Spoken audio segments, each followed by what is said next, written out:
दिवाली में इस महान पर्व में काम की थकावट के बीच इस थकान को दूर करने के लिए मित्रों कुछ देर कथा सुननी बहुत ही आवश्यक है और इसीलिए इन कथाओं के माध्यम से आप अपने थकान तो दूर करते हैं और भगवान की कृपा भी अवश्य ही प्राप्त कर सकते हैं। नमस्कार मेरे सनातनी परिवार, हम हिंदुस्तानी आर के चैनल पर आप सभी का बहुत बहुत स्वागत है।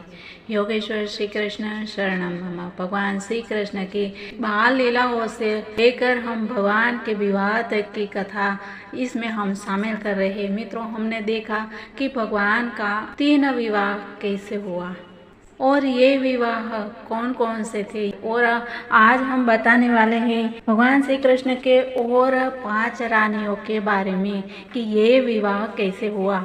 हो सकता है कि ये एक ही वीडियो में ना आए, लेकिन हम आपको ये 5 विवाह बताने वाले हैं। तो इसके लिए आप इस चैनल पर नए हैं तो चैनल से जुड़े रहिए और वीडियो पसंद आता है तो लाइक और शेयर भी कर दीजिएगा। मित्रों, आइए हम जानते हैं भगवान श्री कृष्ण के विवाह की कथाएं। जैसे कि मित्रों हमने जाना था कि भगवान श्री कृष्ण ने अक्रूर जी को हस्तिनापुर भेजा था और अक्रूर जी हस्तिनापुर से वापस लौट आए, लेकिन इस बीच और घटनाएं घटित हुई। पांडवों को लाख के बने हुए घर में स्थानांतरित कर दिया गया और बाद में उसमें आग लगा दी गई। सबने सोचा कि अपनी माता सहित सभी पांडव की मृत्यु हो गई।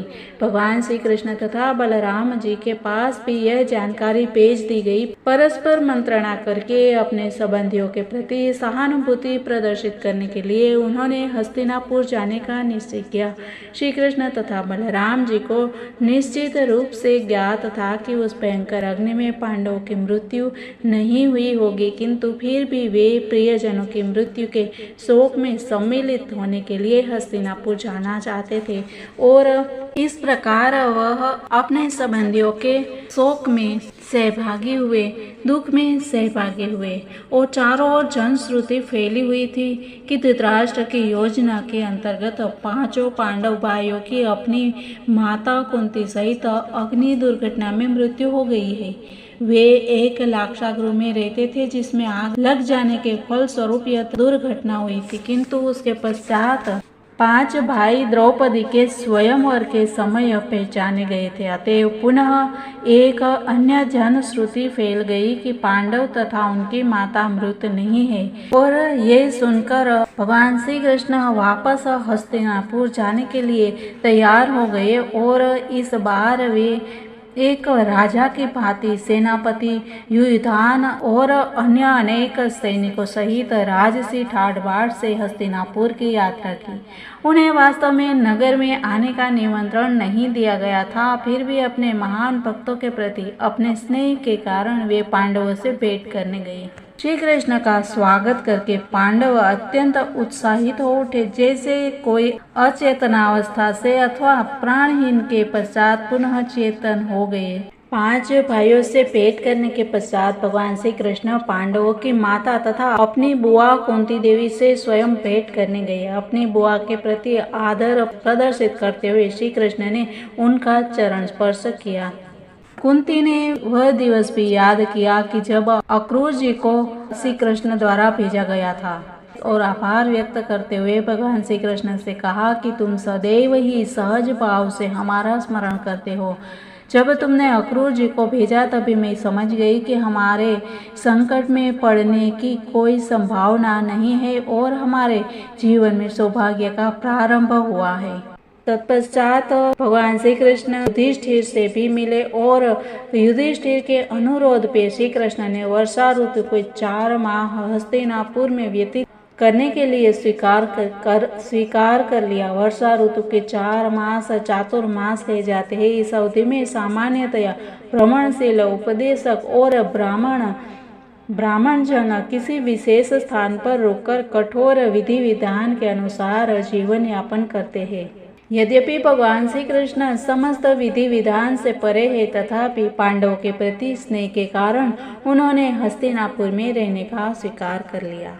इस समय के दौरान एक दिन भगवान श्री कृष्ण और अर्जुन शिकार के लिए वन में जाने को तत्पर हुए। हनुमान के चित्र से अंकित पताका वाले रथ पर वे दोनों बैठ गए। अर्जुन का विशेष रथ सदैव हनुमान जी के चित्र से अंकित रहता है, अतएव उसका नाम कपिध्वज भी है। वनों में अनेक साधु तथा संत जन निवास करते हैं, अतएव क्षत्रिय राजाओं का यह कर्तव्य है कि वन को भी निवास के योग्य शांतिपूर्ण स्थिति में रखा जाए।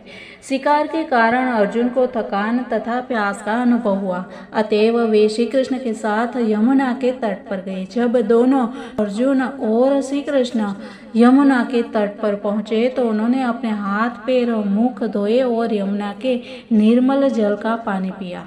जब वे जल पीकर विश्राम कर रहे थे तब उन्होंने विवाह योग्य आयु की एक सुंदर कन्या को अकेले यमुना के तट पर भ्रमण करते हुए देखा। श्री कृष्ण ने अपने सखा अर्जुन को कन्या से उसका परिचय पूछने के लिए भेजा। श्री कृष्ण के आदेश से अर्जुन तत्काल उस अत्यंत रूपवती कन्या के समीप गए।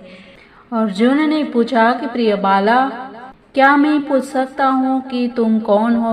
तुम्हें यहाँ एकाकी भ्रमण करते देखकर हम चकित है। यहाँ आने का तुम्हारा क्या प्रयोजन है? हम केवल अनुमान कर सकते हैं कि तुम एक योग्य पति खोज रही हो। यदि तुम्हें आपत्ति न हो तो तुम अपना प्रयोजन बता सकती हो, मैं तुम्हें संतुष्ट करने का प्रयास करूंगा। वह सुंदर बाला यमुना नदी ही थी जिन्होंने स्त्री का रूप धारण कर रखा था।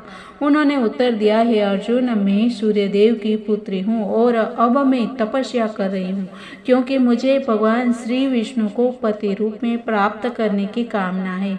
मेरे विचार में वे पुरुष श्रेष्ठ है और मेरे पति बनने के योग्य है। इस प्रकार मैं अपनी इच्छा व्यक्त कर रही हूँ जो आप जानना चाहते थे।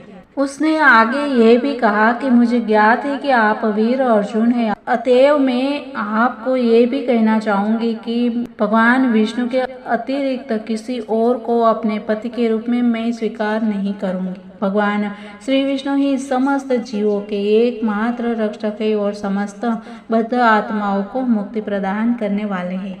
यमुना को भली भांति ज्ञात था कि अर्जुन भगवान श्री कृष्ण के महान भक्त है और यदि वे प्रार्थना करेंगे तब श्री कृष्ण उनकी प्रार्थना कभी नहीं ठुकराएंगे, क्योंकि श्री कृष्ण को प्रत्यक्ष रूप से प्राप्त करना कभी कभी निरर्थक हो सकता है, किंतु किसी भक्त के माध्यम से उनके शरणागत होना अवश्य ही सफल होता है। उन्होंने अर्जुन से आगे कहा कि मेरा नाम कालिंदी है और मैं यमुना के जल में निवास करती हूँ। मेरे पिता ने कृपा करके मेरे लिए यमुना के जल में एक विशेष घर का निर्माण किया है और मैंने शपथ ली है कि जब तक मैं श्री कृष्ण को प्राप्त नहीं कर लेती तब तक मैं जल में ही निवास करूंगी।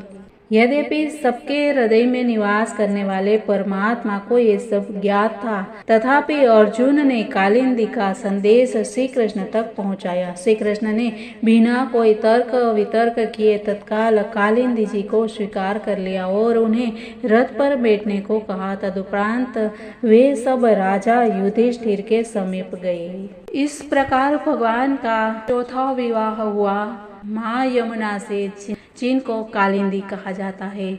और ऐसे ही सौभाग्य देने वाली कथाएं आप अवश्य सुनते रहिए, क्योंकि ये दिवाली के बहुत ही पावन पर्व है और इस पावन पर्व पर हम सभी लोग भगवान श्री कृष्ण का विवाह करते हैं, जिसको हम देव दिवाली कहते हैं। और इसी दिन भगवान का विवाह हम करवाते हैं, तो क्यों न इसके पहले हम भगवान की ऐसे ही सुंदर लीलाओं और कथाओं का श्रवण करें और भगवान श्री कृष्ण को प्रसन्न करें, तो इस दिवाली में सभी का मंगल हो। इसके लिए मित्रों, आप सभी इस सुंदर अवसर का भागीदार बने और इस वीडियो को जितना हो सकता है उतना शेयर करके आप अवश्य लाभ ले। मिलते हैं कल, तब तक के लिए सबको जय हिंद, वंदे मातरम, भारत माता की जय।